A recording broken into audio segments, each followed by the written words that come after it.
Hey everyone! Welcome back! I am back today with more Kamen Rider Zero One. I'm so excited, you guys. If you're joining me early today, you know what it means. It means you are one of my awesome patrons. Thank you so much, and as always, send me those big old hugs right through the screen. And if not, still thank you for joining me today. I'm glad you're here.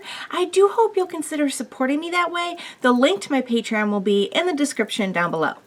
So, last time on Zero One, we had a couple really cool things happen. We got to see, so I guess we're just going to see like new Progrise keys and new forms like every episode is what it seems like.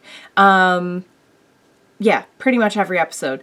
Because last time we got the Flying Falcon, which is really cool. I love how every sort of form that Zero One has taken kind of keeps in that fluorescent color scheme.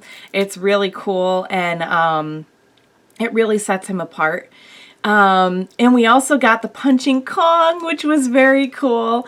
Very cool power-up, and I like the premise of the episode in general. As you guys know, I was having some hesitations on taking a young child into like an abandoned facility, but it all worked out, and I thought it was really cool that like Fuwa wanted to help this little boy kind of vindicate his dad, while at the same time kind of furthering his own, like, we know he's so driven by this like just resentment and hate for the Humagears because of what happened to him. So before I go any further, I want to say I am so thrilled that one of my awesome patrons pointed out to me that the actor that plays Fuwa actually has his own YouTube channel. You guys, please go check it out. It is delightful. So you guys know I'm not a huge, well, some of you may know, I feel like I've answered this question before, that I don't really play a lot of video games, but I love watching video games be played. I don't know why.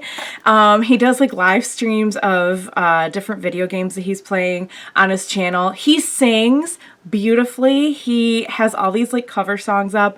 Oh my God. His version of Tears in Heaven, I was in tears. And I was in heaven. Please go check it out. I just thought I'd point that out really quick, that like I think I'm going to be an even bigger Kamen Rider Vulcan fan now that I know that. It's hard not to be influenced by outside factors like that. Also, I think maybe it was an episode ago or so, I was saying like, I don't really know all their names. Like besides Zero One, they haven't, I think they did say Vulcan actually, but apparently, what's her name? I think her name's Yua or Yui, who's the Ames girl, who's our, like, she's a legit, like, female rider that they introduced early on in this series, which I'm really excited about. I think hers is called Valkyrie, which I did not know. Like, if they said that, that went right over my head, because I just thought she was called Cheetah. I would have just called her Cheetah, but that's kind of like her shtick is the cheetah power, but no, she's got, by the way, Valkyrie is such a cool name. Oh my goodness. Like, not only do we get a female rider legit, like, early on in the series, she has a cool name. So, anyway, where was I going? So, yeah, so now we know, like, we have, sadly, we don't have, a ton of evidence, because we know they did, like, do away with, they, like, the one, like, Humagear, like, exploded. I think they can, like, bring her back, because we know now that they have like some Humagears backed up, but they do have like at least some evidence now that you know, this website was behind even the Daybreak situation, which I think was, for me, that was not clear at first. I wasn't sure if the like the hooded guy that we've seen and his pal, I wasn't sure if they had created the Daybreak situation or if they were trying to like recreate it, but they weren't like the original people who did it.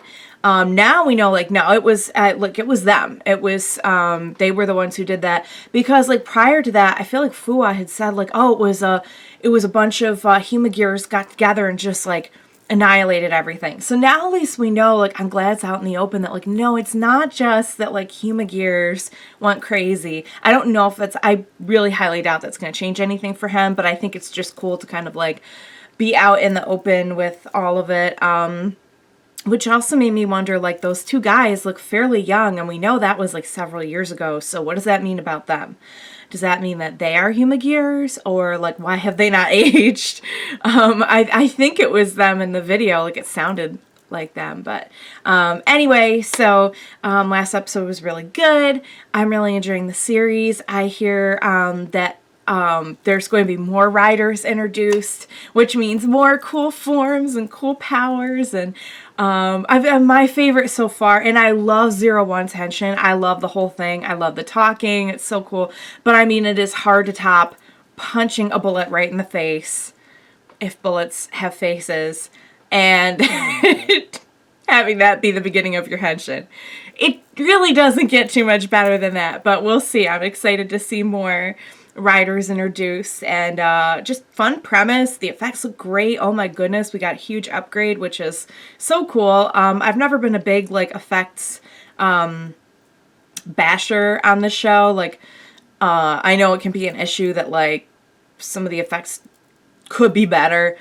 That's never really bothered me, but boy did I take notice when they got an upgrade.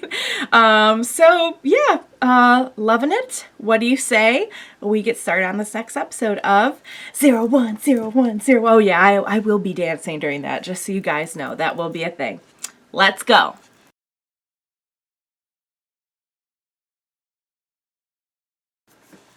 Okay, let's talk, because this episode was rich with so many wonderful things. First, I'll address, how is he his son?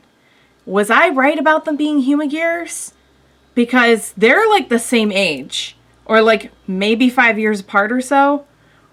That, I'm not sure. Also, now I know his name is Jin, which is good to know. I don't know the other guy's name yet. If they've said it, it went over my head. All right. Let's talk about the episode. Having a manga anime themed episode was so perfect, because it's two of my favorite things in one: Kamen Rider and anime or manga. Yeah, so I was saying this a little bit in the episode, but I like how, you know, an episode or two ago, the one with the sushi restaurant and the chef restaurant owner, we kind of got into, you know, well, are Humagears really necessarily, you know, do they have hearts? Are they like people? Can they do a job that involves a lot of heart like that and everything? And the answer ultimately was yes. This one kind of flips it a little bit, and it's like, well, instead of having any, like, motivation or passion or, doing anything yourself, you can just kind of, like, work the Humagears so they don't work anymore. And it was kind of interesting to sort of see the flip side of that, like someone who uses them too much, like relies on them too much. So pretty cool that Aruto still made a sale in the end. The whole thing, I'm like, bro, you're really not helping your sales much, but I get that he was, trying to reach this person who he admired and could very clearly see was, like, lost. And that's obviously, from what we know of this episode, was a dream of his grandfather's as well.